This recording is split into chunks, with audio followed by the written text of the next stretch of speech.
வணக்கம் Subiksha TV channel நேர்களே, நான் உங்கள் அன்பான சயின்டிஃபிக் வேதிக் அஸ்ட்ராலஜர் அஸ்ட்ரோரஞ்சி பேசுகிறேன். நல்லது நினைப்போம், நல்லதே நடக்கும்.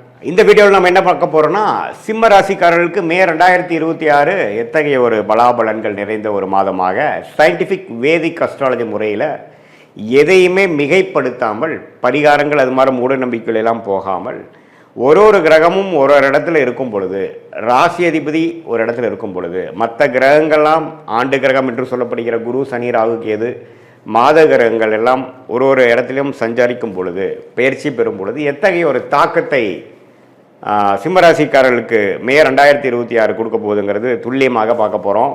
இப்போ பாருங்கள், மே மாதம் பிறக்கிறப்பவே பார்த்தீங்கன்னா ராசி அதிபதியாகிய சூரியன் எங்கே இருக்கார் அப்படின்னா உச்சம் பெற்றிருக்கிறார். உச்சம் பெற்று 9ஆம் இடத்தில் இருக்கிறார்.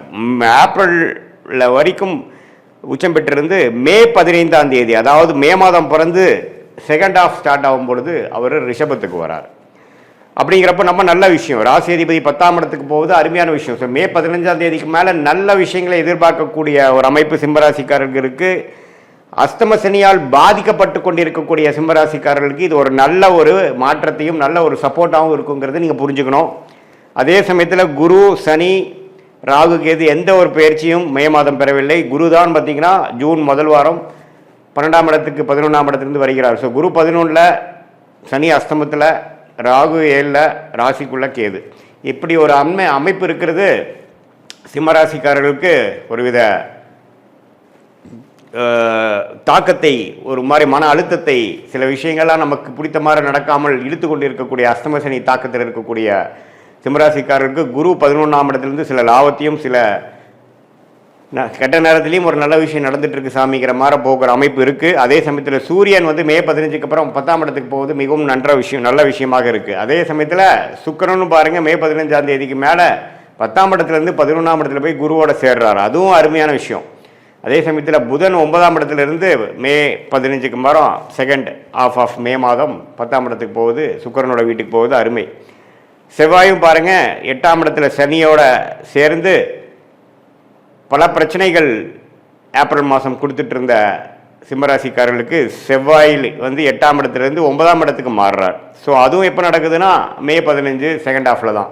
ஸோ செகண்ட் ஹாஃபுக்கு அப்புறம் ஒரு நல்ல மாற்றத்தை கொடுக்கக்கூடிய ஒரு அமைப்பாக சிம்மராசிக்காரர்களுக்கு இருக்குதுங்கிறது நீங்கள் தெரிஞ்சுக்கணும். ஃபர்ஸ்ட் ஹாஃப்லாம் ஒரு மாதிரியாக தான் இருக்கும், ஏன்னா சனி செவ்வாய் சேர்ந்துருக்கிறது நல்லதில்லை. இப்போ சனி செவ்வாய் சேர்ந்து தான் இப்போ பார்த்தீங்கன்னா ஏப்ரல் மாதத்தில் இந்த போர்லாம் ஒன்றுமே பிரச்சனைகள் உலகியல் ஜோதிடத்தில் கொடுத்துட்டு இருந்தது. அது சிம்மராசிக்காரர்களுக்கு 8ஆம் இடத்துல சனி செவ்வாய் இருக்கிறனால நம்பவே முதல் 2 வாரம் மே மாதம் கேர்ஃபுல்லாக இருக்கணும், ட்ராவலிங்கில் கேர்ஃபுல்லாக இருக்கணும். உடம்பு உபாதைகளில் டக்குன்னு ஏதோ வலிக்குட்டு விழுந்துருது, பாத்ரூம் போகிறப்போ பார்த்துருக்கிறது, நம்ம எதிர்பார்க்காத இடத்துல ஏதோ சின்ன காயம் படுறது அப்படிங்கிற மாதிரி விஷயங்கள்லாம் வரக்கூடிய அமைப்பு இருக்குது. ஏன்னா 8ஆம் இடத்துல சனி செவ்வாய் சேருவது அவ்வளோ ஒரு நல்ல விஷயம் இல்லை. ரத்த காயத்தை கொடுக்கக்கூடிய அமைப்பு, ஒரு ஆப்ரேஷன் பண்ணக்கூடிய அமைப்பு, அது 10ஆவதுக்கு அஸ்தம சனியாகவே போயிட்டு இருக்கிறனால சிம்மராசிக்காரர்கள் ஏப்ரல் மாதம் எப்படி ஒரு மாதிரி ரிஸ்காக இருந்ததோ அதே மாதிரி மே முதல் 2 வாரம் கொஞ்சம் கேர்ஃபுல்லாக இருக்கணுங்கிறது கேட்டுக்கொள்ளப்படுகிறது. மற்றபடி மே 15க்கு மேலே கடைசி செகண்ட் ஆஃப், கடைசி 3வது 4வது வாரம் பார்த்திங்கன்னா நம்ம நல்ல மாற்றத்தை கொடுக்கக்கூடிய, இதுவரை சில தொந்தரவுகளும் பிரச்சனைகளும் கொடுத்துட்டு இருந்த சிம்மராசிக்காரர்களுக்கு ஒரு நல்ல முன்னேற்றத்தை, தொழில் முன்னேற்றம், வேலை முன்னேற்றம், நம்ம என்ன மாதிரி விஷயத்தில் இருக்கிறோமோ அதில் சில ரெகக்னிஷன், அதில் சில அச்சீவ்மெண்ட்ஸ், நல்ல டிரான்ஸ்மிஷன் அப்படிங்கிற மாதிரி விஷயங்கள் பெறக்கூடிய ஒரு அற்புதமான ஒரு செகண்ட் ஹாஃப் ஆஃப் மேவா சிம்மராசிக்காரர்களுக்கு இந்த அஸ்தம சனி நடுவில் நமக்கு ஒரு நல்ல அமைப்பு கிடைக்குது. அது ஜூன் மாதமும் தொடரும். சரி, இந்த மாதிரி மாற்றத்தை யார் யாருக்கு எப்படி ஒரு தாக்கத்தை கொடுக்குன்னா, மாணவர்களுக்கு பார்த்திங்கன்னா இதுவரை ஒரு மாதிரி டல்லாக இருந்து பெருசாக ஃபோக்கஸ் இல்லாமல் படிச்சுட்டு இருந்தவங்களுக்குலாம் நல்ல ஒரு ஃபோக்கஸு. அதே மாதிரி முதியோர்களுக்கு உடல் உபாதை, ஆப்ரேஷன்லேருந்து ரெக்கவர் ஆகுறதுல பிரச்சனை, மெடிசன் கரெக்டாக ஒர்க் ஆக மாட்டேங்குது, பேக் பெயின், முட்டு வலி, பெண்களுக்கெல்லாம் பார்த்திங்கன்னா மாதவிடாய் பிரச்சனை, அடிவயிறு கோளாறு, யுட்ரஸ் ப்ராப்ளம், இது மாதிரிலாம் தொந்தரவு கொடுத்துட்டு இருந்ததுலேருந்து கொஞ்சம் மீண்டு வரக்கூடிய, கொஞ்சம் ரெக்கவர் ஆகக்கூடிய ஒரு அமைப்பாக மே 15க்கு அப்புறம் செகண்ட் ஹாஃப் ஆஃப் மே மாதம் கொடுக்குதுங்க. இதுதான் ஒரு பொதுவான ஒரு பலனாக சிம்மராசிக்காரர்கள் எடுத்துக்கணும். பட் மெயினாக துல்லியமான உங்களுடைய பலன்கள், வாழ்க்கை அடுத்து வரக்கூடிய ஷார்ட் டேர்ம், லாங் டேர்மில் எப்படி இருக்குன்னு தெரிஞ்சுக்கணுன்னா, உங்களுடைய பிறந்த தேதி, பிறந்த நேரம், பிறந்த ஊரை வைத்து திருக்கணித பஞ்சாங்கத்தில் ஜாதகத்தை போட்டு அதில் நீங்கள் என்ன லக்னத்தில் பிறந்தீங்க, நீங்கள் சிம்மராசியில் உத்திர நட்சத்திரத்தில் பிறந்திருக்கீங்களா, அல்லது மகமா, அல்லது பூர நட்சத்திரத்தில் பிறந்திருக்கீங்களா, எது மாதிரி தசாபுக்திகள் போய் கொண்டிருக்கிறது, தசநாதன் முக்திநாதன் இப்போ நம்ம பேசின கோச்சார அமைப்பில் எப்படி போயிட்டுருக்கிறார், நம்மளுடைய தசாபுக்தியையும் இப்போ சனிப்பயிற்சி குரு பயிற்சி இந்த மாத கிரகத்தின் சஞ்சாரத்தையும் சேர்த்து வைத்து நாம் பார்க்கும் பொழுது நல்ல ஒரு துல்லியமான வாழ்க்கை பலன்கள், எது மாதிரி விஷயங்கள் நம்ம காத்து கொண்டிருக்கிறது, வேலையா தொழிலா, எப்போ இடம் மாறலாம், எப்போ வேலை மாற்றலாம், எப்போ தொழில் அபிவிருத்தி பண்ணலாம், எப்போ வந்து கடன் போட்டு நம்ம வந்து அபிவிருத்தி பண்ணலாம், இம்போர்ட் எக்ஸ்போர்ட் பிஸ்னஸ் நல்லா வருமா, வெளிநாடு தொடர்பா அல்லது உள்நாடா,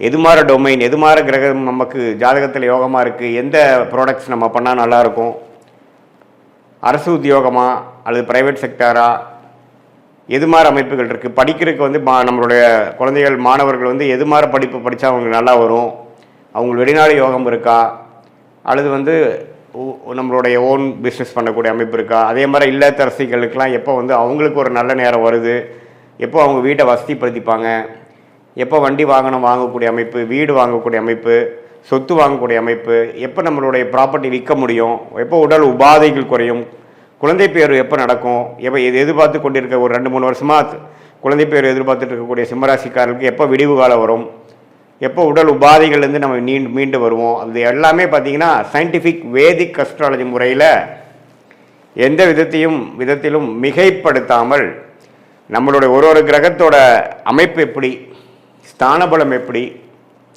திக்பலம் எப்படி, திருக்பலம் எப்படி, இந்த அமைப்பெல்லாம் நம்மளுடைய ஜாதகத்தில் எப்படி இருக்குது, இப்போ நடக்கக்கூடிய செவ்வாய், புதன், சுக்கிரன், சூரியன் அது போன்ற கிரகங்கள் பெயர்ச்சி எது மாதிரி ஒரு தாக்கத்தை சிம்மராசிக்காரர்கள் கொடுத்து அப்போ என்ன மாதிரி தசா புக்தி அந்தரம் நடந்து கொண்டு இருக்கிறது. தசையை டிவைட் பண்ணால் புக்தி, புக்தியை டிவைட் பண்ணால் அந்தரம், அந்தரத்தை டிவைட் பண்ணால் சூக்ஷ்மம் லெவலில் ஆண்டு கணக்காக, மாத கணக்காக, குவார்டர் கணக்காக 3 மாதமாக எப்படி நமக்கு இருக்குது, எது மாதிரி திசையில் நம்மளுடைய வாழ்க்கை திரும்ப போகிறது, என்ன சாய்ஸ் எடுக்கிறது நல்லது அப்படிங்கிறதெல்லாம் நம்மளுடைய கர்மாவின் வழியில் நம்ம தெரிந்து கொண்டு அதுக்கு தகுந்த மாதிரி வாழ்க்கையில் முயற்சிகளும் வாழ்க்கை சம்பவங்களையும் நம்ம அமைச்சு கொண்டு வேணால் அந்தந்த நேரத்தில் அந்தந்த விஷயத்தை சரியான நேரத்தில் செய்து தேவையில்லாத பொருள் விரயங்கள், தேவையில்லாத சமய விரயங்களை தவிர்த்து நம்மளுடைய